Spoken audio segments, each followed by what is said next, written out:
Retornamos ao programa Com a Palavra e com o nosso entrevistado, João Vieira da Silva, psicólogo, teólogo, pastor, bacharel em Ciências da Religião, pós-graduado em Psicoteologia e mestre em Teologia Pastoral e em Capelania. Pastor João Vieira da Silva, a nossa direção agora da conversa é do ponto de vista do alastramento, né, do crescimento das igrejas brasileiras, né, as pentecostais, as neopentecostais.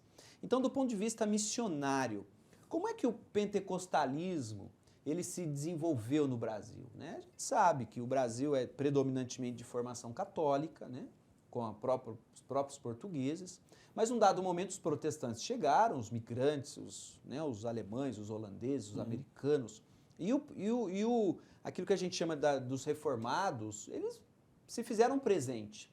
Num dado momento, essas igrejas mais históricas, né, se abrem para um pentecostalismo, e é disso que eu gostaria de ouvi-lo. Né? Como é que é esse caldeirão de tradicional que vira pentecostal e depois vira neopentecostal? Muito bem. Quando a gente fala de movimento pentecostal, sempre a gente precisa retornar um pouquinho lá nos Estados Unidos, né? Então, foram aqueles líderes, geralmente tradicionais, que criam até mesmo os dons, mas não experimentaram os dons. Então, eles tinham o desejo de buscar a evidência de Atos dos Apóstolos, capítulo 2, né?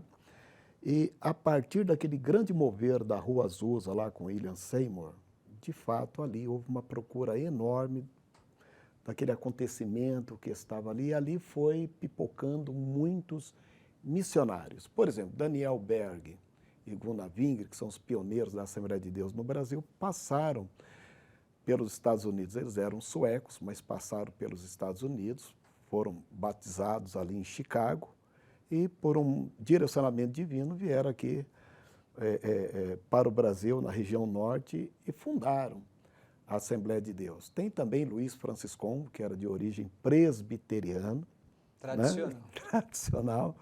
Né? E ele é o fundador da Igreja Congregação Cristã no Brasil, que é uma grande denominação no Brasil. Então, estes missionários com o coração desejoso de levar as boas novas têm a sua origem nas igrejas tradicionais.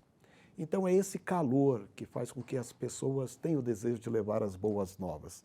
E eles vieram para o Brasil, trouxeram a mensagem pentecostal e foi nascendo, então, por exemplo, a Assembleia de Deus, e depois foi pipocando os ministérios independentes ou neopentecostais, né? Então, o que move o coração dessas igrejas é o calor do Espírito mesmo, o desejo de levar as boas novas. É um caminho sem volta. A cada dia vai surgindo novos missionários, novos líderes, e qualquer espaço, qualquer local é suficiente para nascer ali uma nova igreja.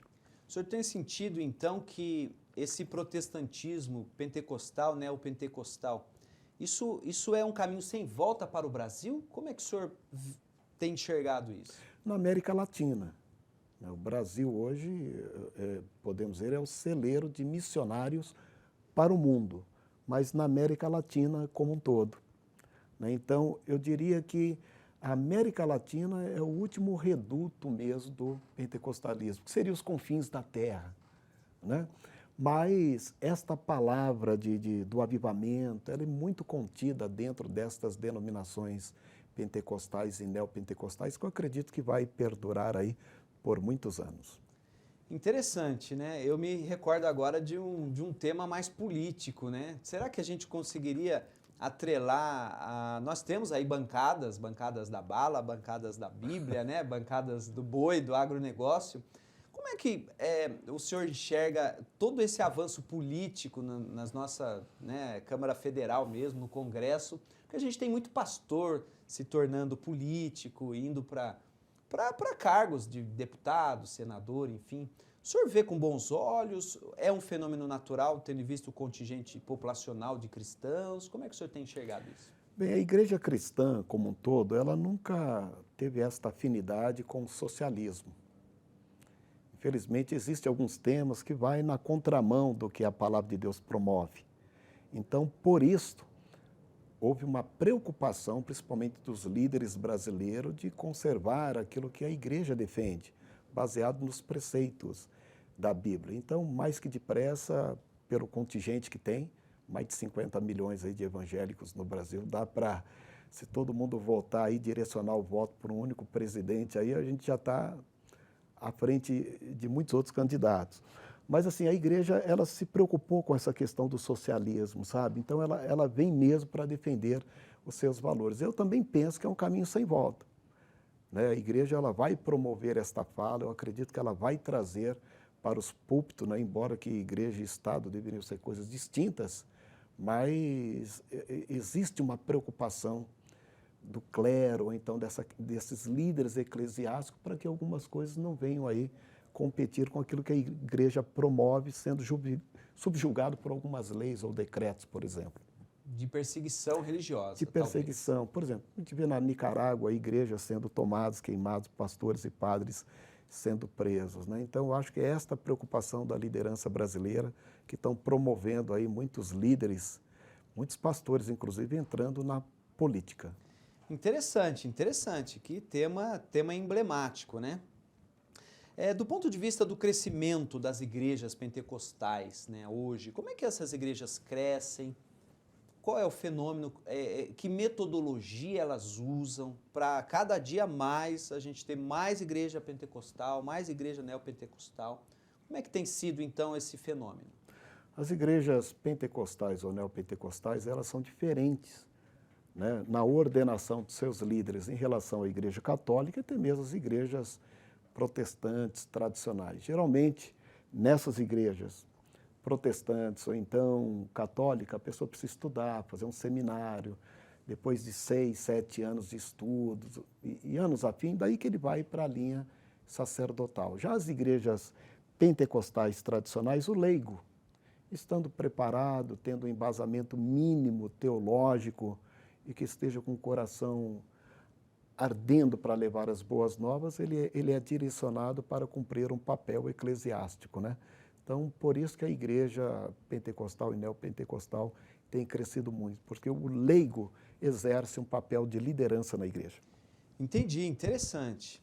E do ponto de vista legislativo, a gente percebe que muitas leis têm surgido desde aquele desastre, né, famoso no Brasil da Boate Kiss, que muda, né, toda a forma do Estado lidar com essa concentração de pessoas, salões que reúnem muita gente.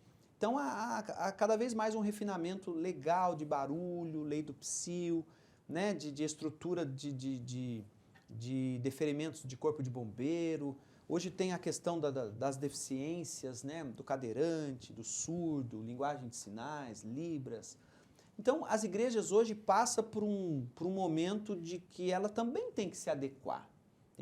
Tem que ter o seu CNPJ, tem que ter toda uma estrutura diretiva. E aí surge aquela pergunta, né? Está crescendo tanto e tão rápido, será que está crescendo de forma ordenada, estruturada, ou está crescendo de forma desordenada? Como é que o senhor tem visto e qual é o futuro disso? Bem, a visão das igrejas pentecostais no Brasil sempre vai ser a salvação de almas, levando as boas novas de Cristo. Porém, esses temas dentro da igreja são considerados temas novos. Aí que vem o grande desafio. Geralmente as igrejas tradicionais ou pentecostais tradicionais, eles têm ali uma convenção, tem uma área jurídica dando umas diretivas, levando uma voz, dando algumas recomendações. Entretanto, não estão imunes, não é mesmo, de sofrer aí os agravos, né, pela falta de orientação jurídica, até mesmo se adequar com algumas questões que pede aí o município ou o Estado.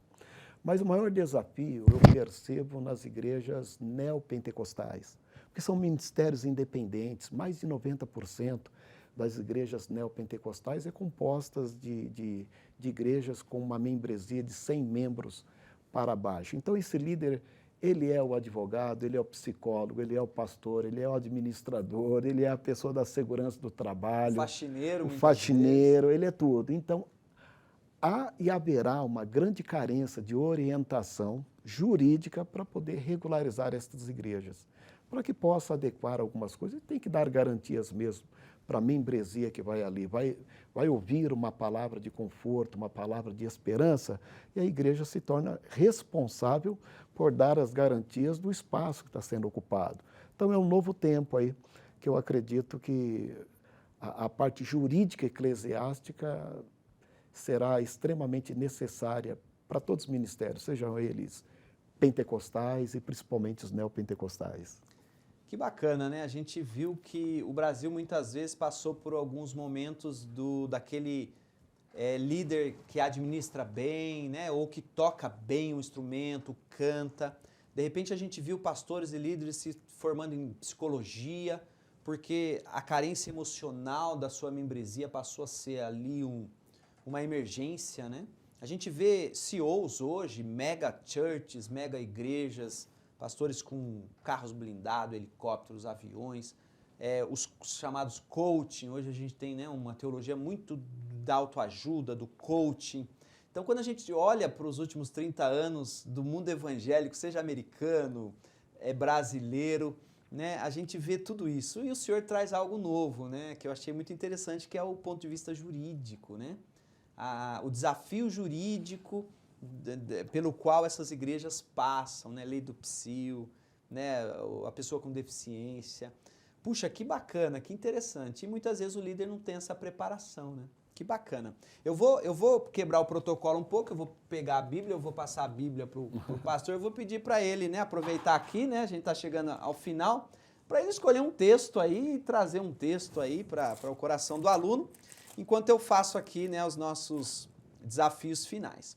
Falamos então sobre as estratégias do crescimento de igreja, né, do crescimento da igreja pentecostal, e passo a palavra então, né, para o nosso pastor João Vieira da Silva, né, no programa Com a Palavra, psicólogo, teólogo, pastor, bacharel em Ciências da Religião, pós-graduado em Psicoteologia e mestre em Teologia Pastoral, mestre em Capelania, para utilizar então os nossos 2 minutos finais aí para trazer uma mensagem bíblica aí, meio rápida, né? Por favor, pastor, fique à vontade.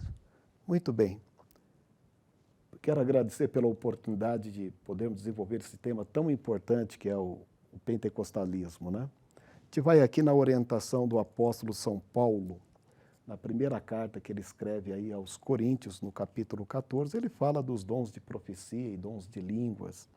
Ele fala que é necessário que tenha ordem no culto, mas não proibais falar em línguas. O que ele está querendo dizer? Que é necessário ter o equilíbrio da palavra e do poder. Então, vamos ouvir o que ele escreveu para os irmãos que estavam na igreja de Corinto. Siga o caminho do amor e busque com dedicação os dons espirituais, principalmente o dom de profecia, que é a ministração da palavra. Pois quem fala em uma língua não fala aos homens, mas a Deus. De fato, ninguém o entende. Em espírito fala de mistérios, mas quem profetiza o faz para edificação, encorajamento e consolação dos homens. Então é isso. E no decorrer do texto ele vai incentivar para que haja ordem no culto, que a palavra de Deus tenha o seu real espaço para consolação, edificação, transformação de mentes, daí que vem a palavra metanoia, mudança de mente, mas que não venhamos extinguir o calor do Espírito Santo. Não proibais falar em línguas. É isso. E assim a gente chega então ao final do programa Com a Palavra. Aluno, um grande prazer, estuda mesmo, seu chamado, siga em frente. A Universidade Unis agradece, conte sempre conosco. Sou o professor James Franco, um grande abraço.